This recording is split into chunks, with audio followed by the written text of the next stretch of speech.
पत्रकार नहीं हूँ, मुझे मालूम नहीं है कि आपकी दृष्टि से क्या मुझे बताना चाहिए ताकि वो उपयोगी हो या काफ़ी जानकारी उसमें डाली गई हो। लेकिन मेरे साथ अनुभूति है। अनुभूति एक पत्रकार के रूप में, हॉबी के रूप में काम करती है। तो आप मुझे थोड़ी सी मदद देंगे, लेकिन इससे पहले मैं ये बताऊंगी कि हम यहाँ क्यों आए हैं। हम इसलिए आए हैं अमेरिका से ताकि हम भारत की संस्कृति के बारे में, भारत की विभिन्नता के बारे में और भारत की जीवन शैलियों की विभिन्नता के बारे में सीखेंगे। क्यों? ये हमारे लिए महत्वपूर्ण है क्योंकि अमेरिका में जो जनता है वो सिर्फ 2-3 सदियों से एक साथ रहती है। यहाँ की जो जनता है, मतलब आप जानते हैं कि कितना पुराना इतिहास है भारत का। एक बहुत खास विशेषता है भारतीय संस्कृति के इतिहास की, और वो है कि शुरुआत से ही यहाँ की संस्कृति में, यहाँ की आर्थिक व्यवस्था में, यहाँ की विचारधारा में, यहाँ कि धर्मों की परंपरा में कभी नहीं रुकावट हुई है।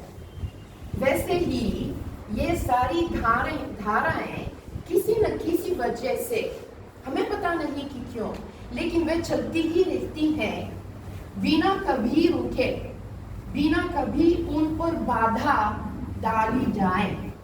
और ये एक बहुत खासियत है, ये एक बहुत विशेष बात है यहाँ की संस्कृति के बारे में। मान लीजिए इटली, क्या हुआ? रोम में जाएंगे, वहां क्या दिखेंगे? पुराना जो था उसको बर्बाद किया गया, नया उन्होंने निर्मित किया। आप अगर लोगों से बात करेंगे तो उनको बहुत याद नहीं होगी पुरानी देवी देवताओं के बारे में, पुराने धर्म के बारे में, पुरानी कथाओं के बारे में। हम यहाँ जाएं, क्या देखते हैं? लोगों को मालूम है, लोगों को याद है ऐसी कथाओं के बारे में जो बिल्कुल अतीत से ही आई हुई है। यहाँ की संस्कृति जो है वो पारिभाषिक शब्दों को जो वैश्विक रूप से हम इस्तेमाल करते हैं उनको बिल्कुल नया मतलब देते हैं। जैसे मान लीजिए हम बोलते हैं अशिक्षित लोग। अशिक्षित लोगों का क्या मतलब है? कि उनकी कोई परंपरा नहीं है, कि उनकी कोई कथाओं की याद नहीं है, कि उनकी जानकारी नहीं है अपनी प्रकृति के बारे में, अपने वातावरण के बारे में। हमने कभी किसी से ऐसी बात नहीं हुई जिससे ये साबुत हो कि वह अशिक्षित हो।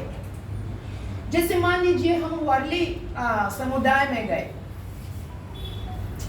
अशिक्षित होने के बावजूद, ये तो डिस्कोर्स में होता है, अशिक्षित का मतलब क्या है?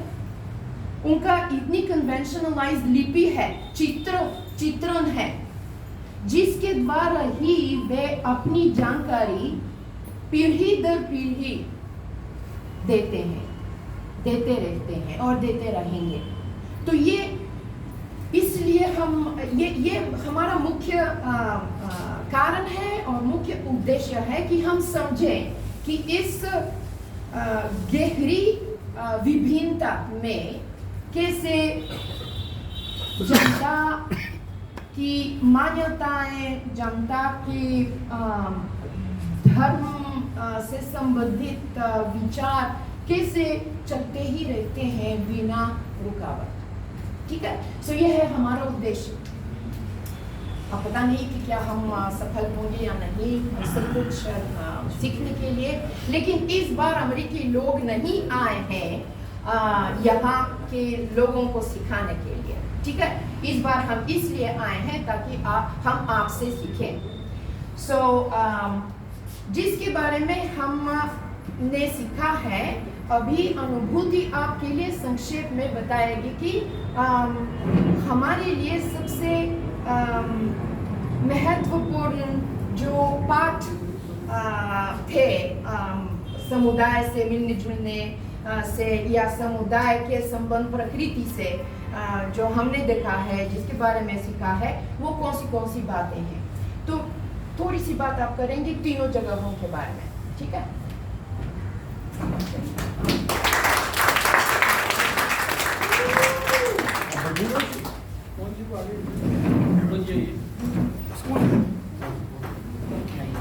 धन्यवाद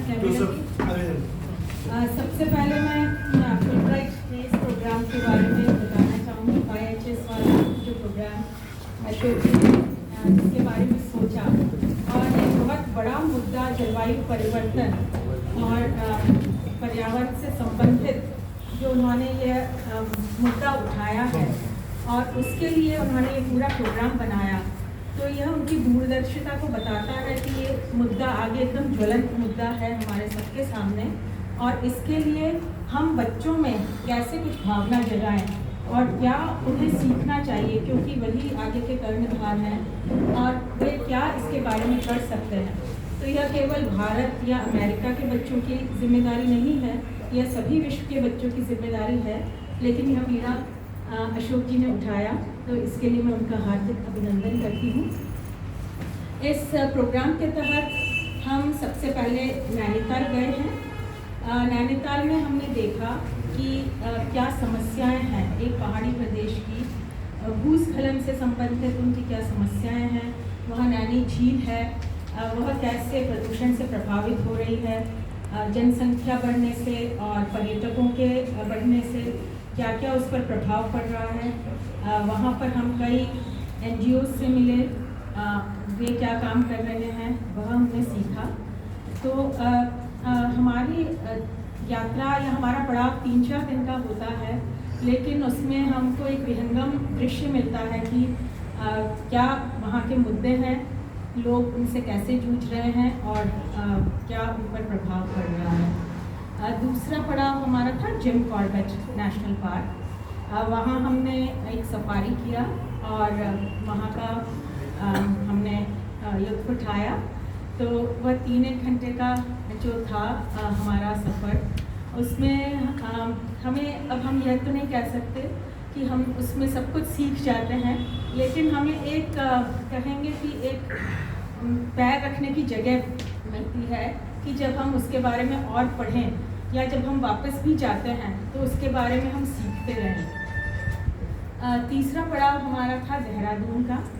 देहरादून का जो हमारा जहाँ हम रहे वह एक नवधान्य करके संस्थान है। मुझे नहीं पता आप में से कितने लोगों ने वंदना शिवा के बारे में पढ़ा है। और मैं आप लोगों से पूछना चाहूँगी एक चीज़ कि आप लोग सस्टेनेबिलिटी को हिंदी में क्या कहते हैं? जब आप इसके बारे में लिखते हैं तो आप इसके लिए क्या शब्द इस्तेमाल करते हैं? एनवायरमेंटल सस्टेनेबिलिटी के लिए स्थिरता, पर्यावरणीय स्थिरता। हम इसके लिए संघर्ष कर रहे थे कि शाश्वतता कहें कि निरंतरता कहें, पर यहाँ क्या प्रचलन है? आप सब पत्रकार हैं, आप इसके बारे में लिखते होंगे। आपने क्या कहा? पर्यावरणीय। वंदना शिवा ने पर्यावरण की स्थिरता के बारे में बहुत काम किया है। उन्होंने एक बीज का बैंक बनाया है। हम सब लोगों के लिए बहुत ही अच्छा सीखने का विषय था कि कैसे एक व्यक्ति एक दृष्टि रखकर चल सकता है और कितना बड़ा बदलाव ला सकता है। उनका एक जैविक फार्म है, वहाँ हम रहे और बहुत ही अच्छा हमें एक दृष्टिकोण मिला। यह सब चीज़ें सीखने से एक संबल मिलता है। बच्चों को इसके बारे में जब पता चलता है तो वे भी प्रेरणा पाते हैं, तो हमें वहाँ बहुत अच्छा लगा। हमारा चौथा पड़ाव था डहाणू। वहाँ पर वाली आदिवासी जनजाति से हम मिले।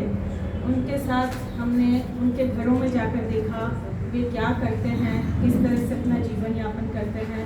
उनकी चित्रकारिता तो हम सब लोगों ने पहले देख रखी थी, उन्हें बनाते हुए देखा और हमें बहुत अच्छा लगा कि अभी तक उन्होंने कई चीज़ें अपनी रखी हुई हैं। कई चीज़ें बदल रही हैं पर बदलना तो समय का एक निशानी है, वह कोई रोक नहीं सकता। पर उन्होंने जितना बचा कर रखा है वह हमें बहुत अच्छा लगा, हमें उनसे बहुत कुछ सीखने को मिला। अगला पड़ाव हमारा राजस्थान में है और अब हम देखेंगे कि हम वहाँ क्या सीख सकते हैं। धन्यवाद।